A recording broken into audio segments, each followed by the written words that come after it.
A home. It's something we all need. But for too many, having a safe place to make a home is out of reach. The challenges can seem insurmountable. And yet, each and every day, people are coming together to provide safe, quality, and affordable housing for those in need. Welcome to Let's Talk Housing. I'm your host, Meeta Naidu. Join us as we listen to and learn from people in British Columbia who are creating strong, inclusive communities where everyone can thrive.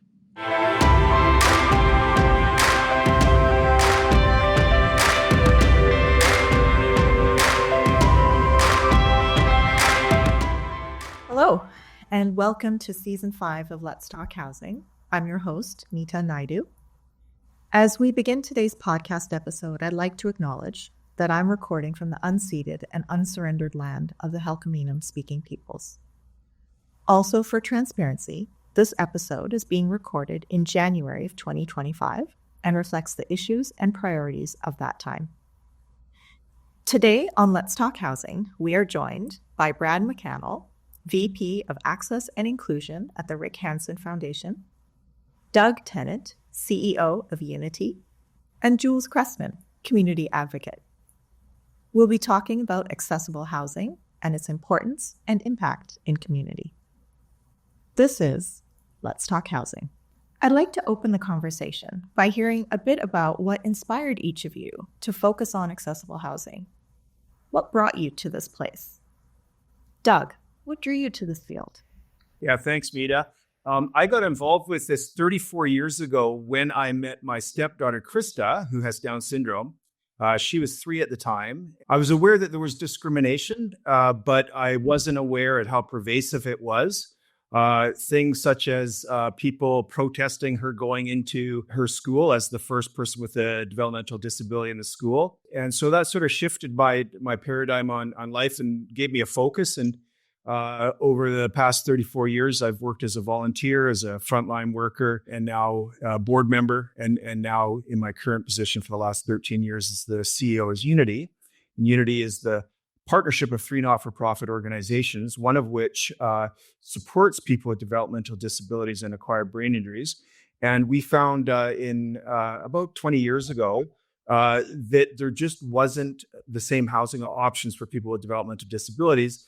And so that became part of our mission, was to create and maintain and run housing that would be inclusive to the entire community. That's the short version. Right. And I know it's more complicated than that, but it's beautiful to hear that your passion was ignited by family for this work. Thank you for sharing that story.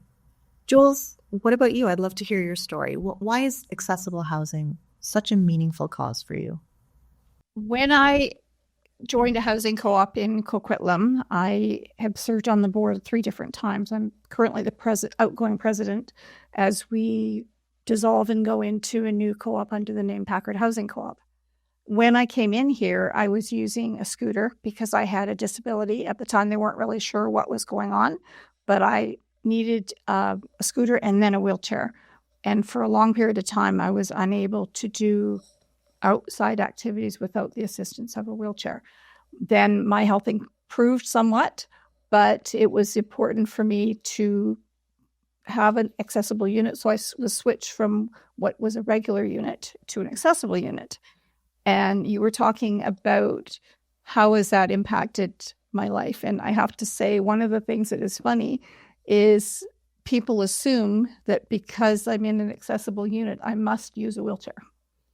So I get some kind of nasty comments occasionally, like, why do you have an accessible unit?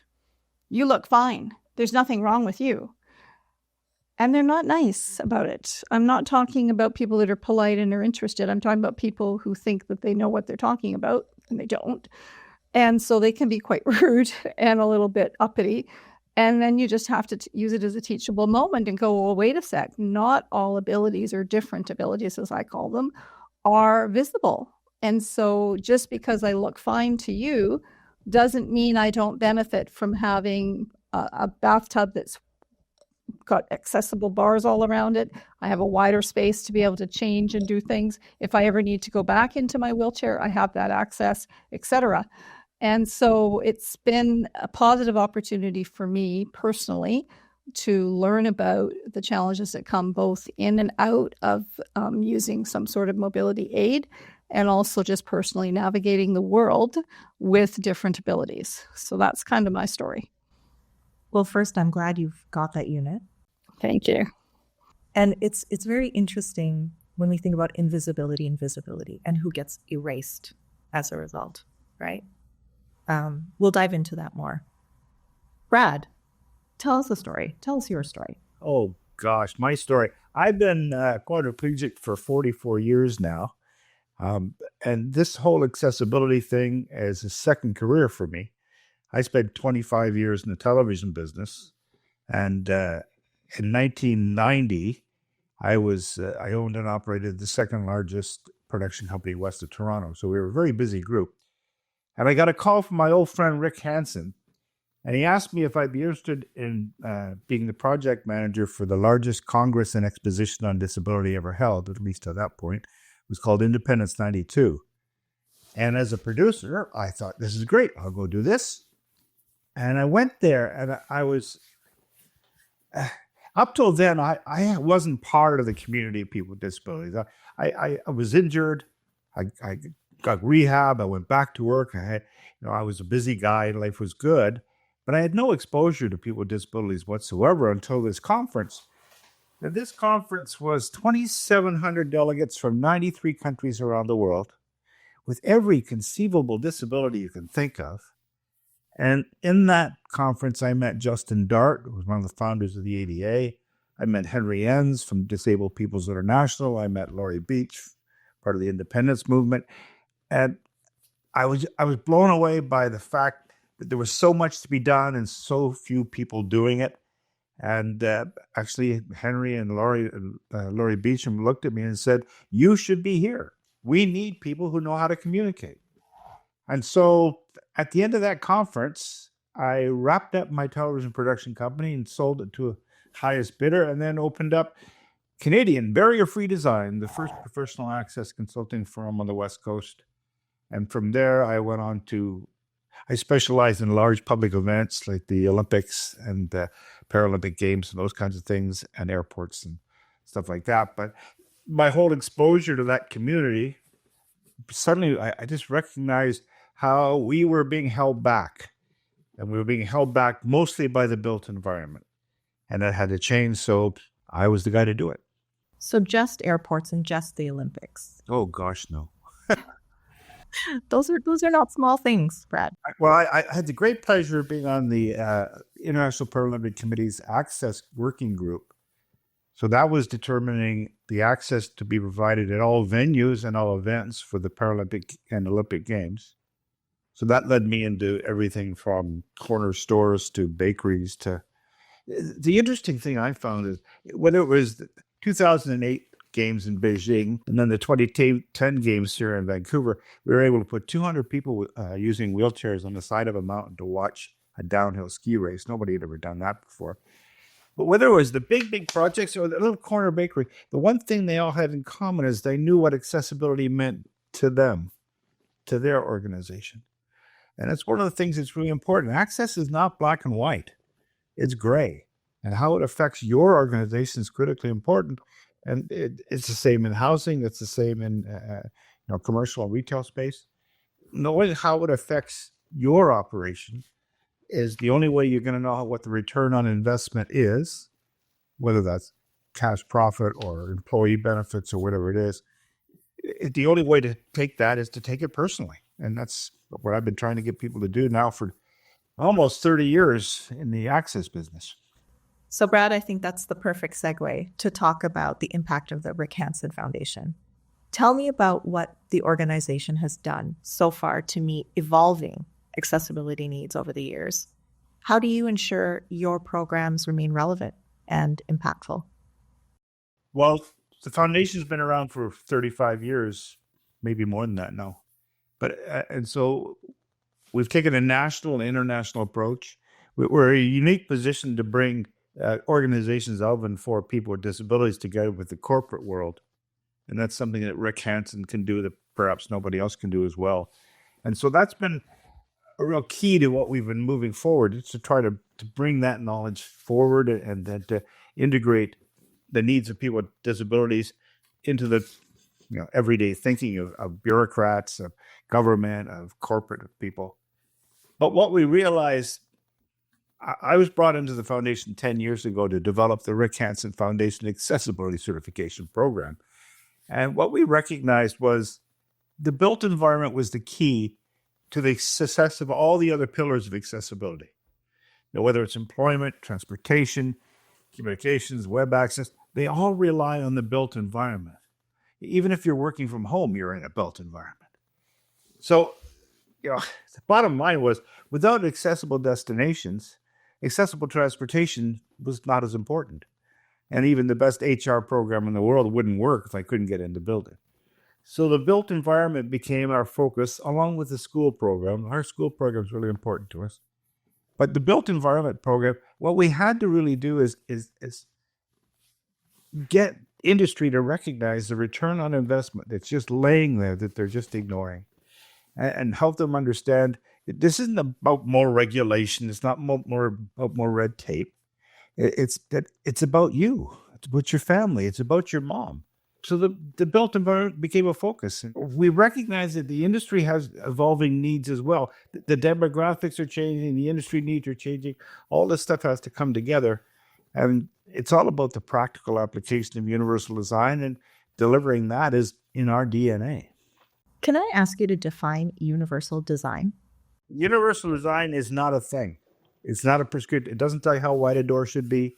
It doesn't tell you, anything about what you should do for acoustics. There are a set of principles developed by Dr. Greg Rice back in the early 80s. And the idea was quite simple. If you made an environment work and functional and safe for young people, and work for older adults and seniors, everything else in the middle would work itself out. So these are principles. Universal design is an approach. It's a way of looking at a built environment. And once you start seeing barriers to people with disabilities, you can't stop. And that's our great advantage. When people go through our course, you can just see the lights go on. Now, when an architect discovers that a handrail is not just for support, but it's actually navigation. It tells people with vision loss where the landings are. It tells them, where the path of travel is. By wrapping that handrail around, it says, come with me, I'm going to keep you safe. And that's why it's so important that they meet that code and that they follow that. But when they take the course, they see the penny drop. It's not like, okay, I checked a box. I did, number one of the 7 principles I've got. It's a way of looking at things. It's a way of shifting the culture to see what we really need in the built environment is just a broader user base. Right now, everything's designed for 18 to 55-year-old males. How did that happen? It's not the majority of the population. So universal design is an approach. It's a set of principles. But by itself, it's not going to change the world. Education and culture shift is going to take that. That lens is critical. Yes. In how we think about housing, and how we think about buildings, and how we think of development. Doug, what's the perspective of UNITI when it comes to addressing unique housing needs, developmental disabilities? What have been the pressing needs? Yeah, and I just wanted to say to start that our main building in South Surrey, Administration and Services Building, worked for and received the gold standard from the Rick Hansen Foundation, and it was a really useful thing to go through in terms of learning sort of that universal design. And as an organization that supports people with developmental disabilities and acquired brain injuries, many of whom also have physical disabilities, it was a really useful process for us to go to. I'd sort of add, like, from our perspective, what we have found is that there's a paradigm of disability, particularly around people with developmental disabilities, where there's a role that they exist to receive help. And it's a very charitable model. And as Brad said, we find when we talk with people and listen to people that in fact they want to have everything that everybody else has. And so we look at our role as supporting people with developmental disabilities to have the same access to housing, to have the same variety of housing as everybody else in the community has. So, one way to sort of make this clear is that when people in the general community think about people with developmental disabilities and housing, quite often it is about people with developmental disabilities still living in institutions. It's about the idea that, oh, well, you have a developmental disability, then automatically you want a roommate. The idea that a person with a developmental disability, the first home that they move into after their family home is their forever home. And that's not the experience of most people. Most people go through a variety of different housing as they progress. And so we look at it, UNITI as listening to people. What is it that you want for housing? And that's why we actually started developing housing. We're not developers. We became a developer because there wasn't the type of housing that was needed. And ironically enough, that type of housing was just like housing that was welcoming to people with developmental disabilities. So we sometimes try to make things strange and weird, but in fact, at the end of the day, our job is to support people with developmental disabilities who have the same opportunities for housing as everybody else. Right. You're filling a gap, you're filling a need that people just didn't take into consideration because they weren't listening. Jules, you're someone that also directly engages with the community. What are you hearing from individuals and families? I just think about our place here. We were built in 81. We have 170 units, but there's only 4 accessible units, what they term accessible units. My corridor from the front door to go around the corner into where the bedroom door is such a sharp corner that you can't help but take off the drywall on the corners because there's no bumpers on the corners. That wasn't built with the proper concept of what a person with different abilities needs in order to live and enjoy their home the same way anybody else does in the other units. But also the community is looking at things like, since we've got the BC Accessibility Act that's come in, we have changes. And I had a member come to me recently with something. I was so grateful she mentioned it to me. She is visually challenged. And so at night, when she wants to come in our back entrance through the loading zone area, when she gets dropped off for a ride, she can't use it because even though there's lighting, it's not adequate for her to be able to safely navigate the sidewalk to get into the back door. So she goes to the side entrance and comes in that one instead. And that doesn't have an automatic door and it's further away from where she is. And I don't think it feels quite as secure for her either. But there is a security camera. So I think, although there have been shifts, and I'm very grateful for the work that's being done, the Accessibility Act coming into play and all these things, I still think there's a great deal more work that needs to be done for sure. Yeah, it definitely sounds like that. And we're talking about individuals at this point, but people in families, people with extended families, right? There's different needs there as well. Building on that, how do we ensure that housing design addresses both physical and developmental disabilities? Doug, we know this past summer, construction began on Harmony Apartments, which is a development designed to offer affordable and inclusive housing for a diverse group of residents. Can you share what design considerations went in mind? I can compare the two. So we built Chorus in 2016 at the first purpose-built rental building in Surrey in about 3 decades. And at that time, we were like, okay, how many adaptable units do we have to build? And it was 4. So we said, well, we'll do double. We'll build 8 because that's what we believe in. And it was a very sad experience with Chorus because of the 71 homes, 20 were for people with developmental disabilities. And it turned out that none of them really had any serious physical disabilities. And so they didn't need the adaptable units, which was great. So we were like, okay, well, we got 8 adaptable units. That's awesome. We can now, have people with physical disabilities move in. But when we looked out there and we tried, there was a disconnect between the adaptable unit and the rent that we needed to get for those units. And because we were using, our funding, like that was a building built largely with our funding to support the tenants with developmental disabilities, we couldn't address that gap in rent for people with physical disabilities. And it was very unfortunate. In fact, at the end of the day, it was just one gentleman who actually came from Kelowna who needed the adaptable unit and used it. And the other 7, we had to just rent out to the general population. So that saddened me at that time. What I like about the Harmony project is it's part of the Community Housing Fund with BC Housing, and we're supported by BC Housing. And that comes with requirements to have 6 adaptable units, but even better, 6 accessible units. So we're going to have 12 in total and 6 of them accessible. And I love that. We are still going to have the same percentage of homes for people with developmental disabilities, but because also the way the rents are set up, where 20% are going to be at shelter rate, so those are likely to be people with developmental disabilities, but then 50% of the rents are at rent geared to income. And that means that we will be able to use the adaptable and accessible units for people who actually need that. And I'm very happy for that.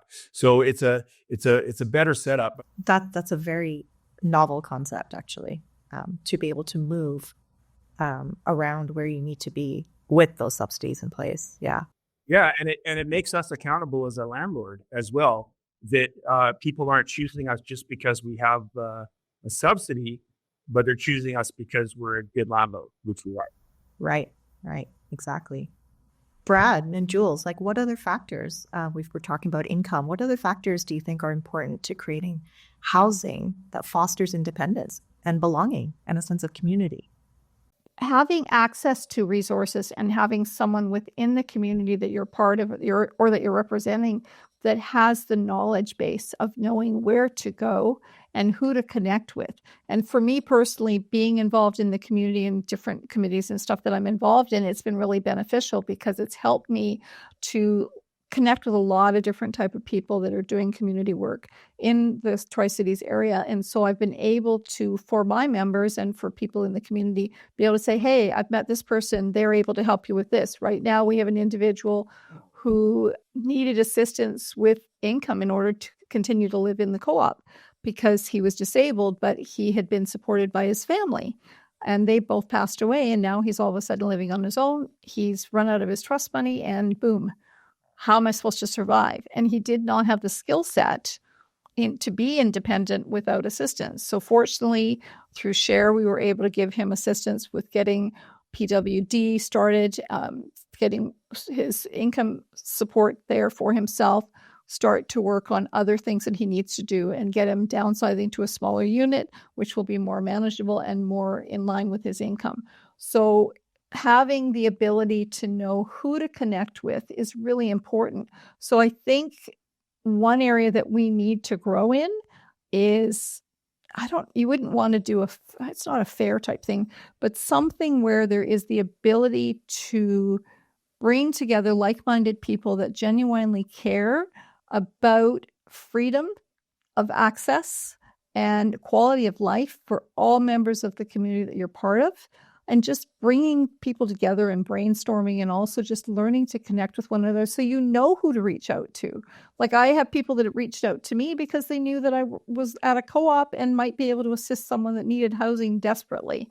Or I learned about through Community Land Trust that they have a fund for women fleeing domestic violence that are looking for assistance paying for their shares to get into a housing co-op or a disabled person. There are so many resources that all of us represent different organizations that we know about because of the work that we do. But I don't think there's a good cohesive way yet of connecting those dots to make it more readily available when needed. Okay, that's definitely food for thought. And that plays into the future, right, of and shaping the future of accessible living. Brad, what are the trends? What are we going to be looking for? Well, just on that topic, let's remember there's 2 issues here. One's economic and the other is the built environment. They are not the same, not interchangeable. The accessible dwelling project, if that's been booted down the road to 2027, but if we can start, if every home is built to anticipate the needs of the user, In other words, be adaptable. Not just little portions of a development, not 5%, not 10%. All of a sudden, Jules and Doug, they've got much more choice. They can work. So the economic issues can be put into almost any development then, because almost any development would work if they follow the rules. So that's what's really important, is to separate those two issues. Too often I see like a development designed for seniors, but the only design that went into it is the economic model. They didn't talk about hallways with 90-degree corners. One of the things we recommend is just take the corners off. If those oblique things, right? We took the corners off to make it easier for people using mobility devices and not hitting walls and stuff. It turned out it was a big benefit for people using sign language, because they're walking along, talking to each other, and the 90-degree corner comes up and collision hazards. But when the corner was cut off, they could see in advance. We even, in a couple of instances, we put a convex mirror on the wall so you could see what's coming down the hall. So making the built environment work for everyone, now that's the start. Now the economic know comes into play, and organizations like UNITI can take over and start making creative, real, meaningful access for users. You can't tell me how to make my home accessible because you don't know me. I can't use a grab bar. I've got a quad. These don't grab anything. So there's no grab bars in my house. If you look closely, you notice one of the bookcases beside the toilet sticks out about 3 inches further than it should. And that's because I lean on it. That's my grab bar. You can't know that. So from building homes for people with disabilities, the idea that you can create an accessible suite for me is ludicrous. You don't know me. So it's better to create a suite that anticipates the needs of me, or when I move out, the next user, and have the infrastructure ready for the needs of UNITI, the needs of co-op users. I think that's actually a very interesting point, Brad, is that once again, you're pointing out having a space that is adaptable is key to begin with. My mother was recently fallen ill, and I'm navigating that for her. She lives with me. So that's another consideration, is families that bring in or support individuals. Intergenerational living. We don't take advantage. Other cultures do it all the time, and we just don't. And it's so vexing to me. And that combined with the concept of, we call able-bodied people tabs, because you're only temporarily able-bodied. It doesn't matter whether you do a face plant when you're a teenager, you end up in a wheelchair, or you're 65, you need a walker and a hearing aid. You will be part of our community. We're the largest minority group in the world, and the only one that anyone can join at any moment. Whether it's a fall down the stairs, an illness, car accident, or as they say, if you just get old. The bottom line is, it's not about somebody else. It's about you and your family. It's about your mom. Exactly. And I mean, these conversations seem very niche to people sometimes, but they are really just so broad and so impactful in community. What would you say to people who would question the specificity of this conversation? What would either of you, anyone, say to them about how important this is for broader, larger community? I think when you look at statistics regarding health, mental health, of people that live in communities that have people of different age groups, you will actually find that they are healthier. Seniors love to have the ability to see kids around them, especially those that don't have grandkids that are living close by. My daughter lives in a unit down the hall from me, my chosen daughter. She's a wonderful gal, and she helps me out quite a bit. So she comes and helps me with some of the things that I find difficult to do. And we actually split groceries. We split the cost of other things because the cost of living is so high. And I'm on a pension. She's working full time, but we share the cost of food and stuff. There's other ways. And as a co-op, we've had people mention maybe we could have a Costco card and go in bulk buy certain things so that we have the ability to help people that are struggling within our community. So to me, the concept of supportive environment, not just the accessible environment, but a supportive environment, an environment where you build community, whatever development you're part of. Because truthfully, years ago when I lived in an apartment building, I could say hi to my neighbors and I knew who they were. But truthfully, you said, hi, have a good day. That was about it. You didn't really know them. Whereas I've lived in a housing co-op for 27 and a half years, and I know nearly everybody here, and not just because of my role working on the board, but just in general getting to know them, because it's a more social environment. It's a more welcoming environment usually, co-op living. And so there is a proviso that you must be willing to volunteer in some way. They want you to participate. Gosh, our mission has to be keep people in their communities as long as humanly possible. To stay in their homes as long as humanly possible.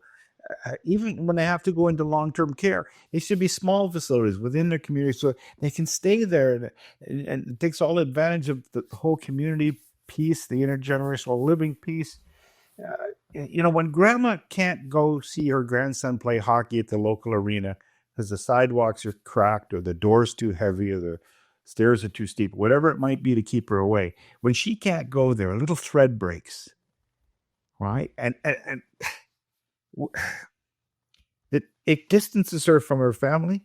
It distances her from the community. And the whole system starts to break down. And we need to respect our elders more than we are. Why can't the bottom 2 floors of any new condominium be set up as long-term care suites? One of the suites would be dedicated to a resident in-care person, and the bottom 2. So as you age, you actually move down in your building. For the building owner, he retains the asset and undoubtedly some support from the healthcare system.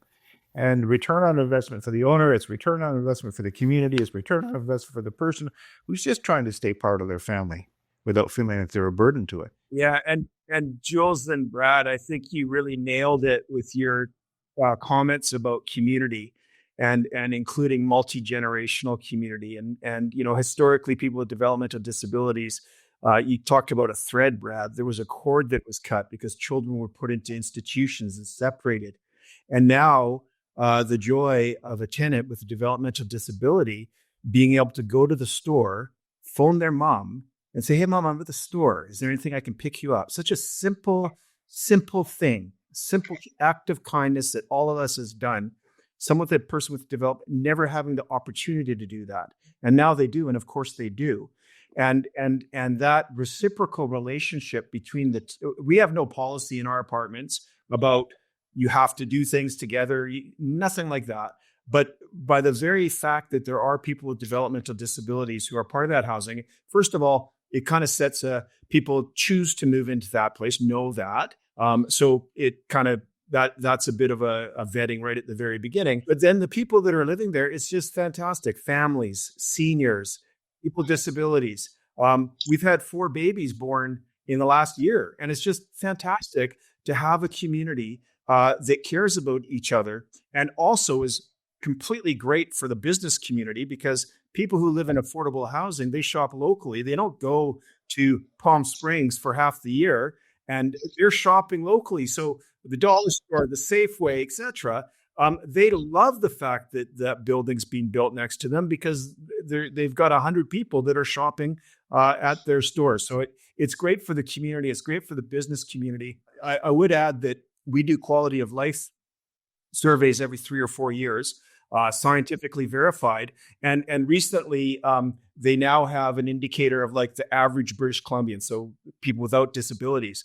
And the tenants with disabilities who live in Chorus apartments have a higher quality of life than the average British Columbian, something that is very unheard of when it comes to people with developmental disabilities. However, I would also make the argument that if we were to survey the entire building, everyone who lives in that building has a higher quality of life than the average British Columbian because their greatest worry of British Columbians has been taken off the table, which is to have safe, affordable housing. They don't have to worry about that. Well, this tab thanks you, all 3 of you. I'm going to use that now. That's a great term. You're such a wise panel of experts with lived experience, and I'm just so grateful for this conversation and your perspectives. We barely scratched the surface, and yeah, there's so much to unpack.